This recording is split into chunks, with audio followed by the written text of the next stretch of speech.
আজকে বানিয়েছি আমি মশলা ভিন্ডি। এটা আমি ছোটো ছোটো করে কাট করে নিয়েছি। এতে একটু বেসন, একটু লঙ্কার গুঁড়ি, একটু হলুদ আর একটু লবণ দিয়ে আমি মেখে নিয়েছি। একদম ফার্স্টে কাটাটা দেখানো হয়নি, ভালো করে মেখে তেল গরম বসিয়ে দিয়েছি। এখন নেব ভেজে, এটা পুরোটা ভেজে নেব।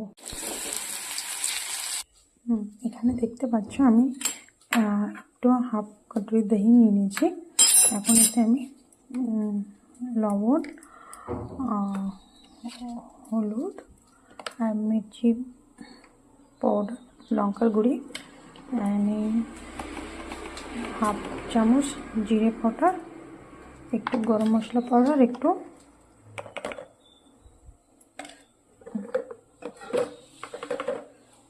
হয়ে গেছে। সবটা দিয়ে আমি ভালো করে মেখে নেবো এটা। এখন দেখতে পাচ্ছি ভেন্ডিটা ভাজা ভাজা হয়ে গেছে।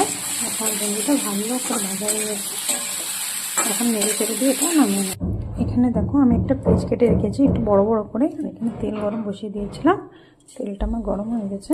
একটু জিরা দিয়ে আর এই যে দুটো শুকনো লঙ্কা দিয়ে দিয়েছি। এটা আপনি ভাজা ভাজা হয়ে যাবে।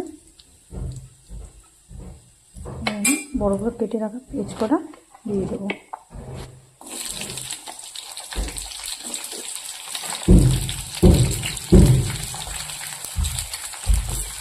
এখানে দেখো পেঁয়াজটা ভাজা ভাজা হয়ে গেছে। আর এর মধ্যে আমি কটা রসুন, আস্ত রসুন এমনি কেটে দিয়েছিলাম, তো ওটা দেখানো হয়নি, ঠিক আছে। আর এখনই যেটাই বানিয়ে রেখেছিলাম মশলাটা, এটা আমি এখন দিয়ে দেবো। আর সামান্য এর সামান্য জল দিয়ে গুলিয়ে দেবো। হয়ে গেছে। এখন একটা নেড়ে করে ভালো করে ভাজা ভাজা করে নেবো। এখানে দেখো মশলাটা ভাজা ভাজা হয়ে গেছে। খুব সুন্দর একটা কালার চলে এসছে, কিন্তু রং হয়েছে, দেখতে খুব ভালো লাগছে, খেতে অত সুন্দর লাগবে। এখন এটার মধ্যে যে ভেজে রাখা ভেন্ডিটা, এটা আমি এখন দিয়ে দেব।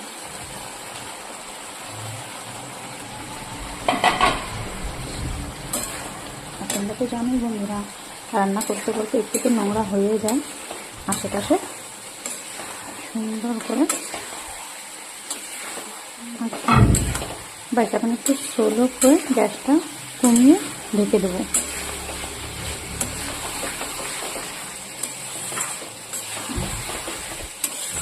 এখন একটু সময় ঢেকে দিই।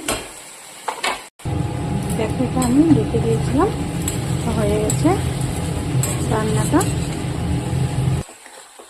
নেড়ে ছেড়ে ধনে পাতাটা দিয়ে দেবো।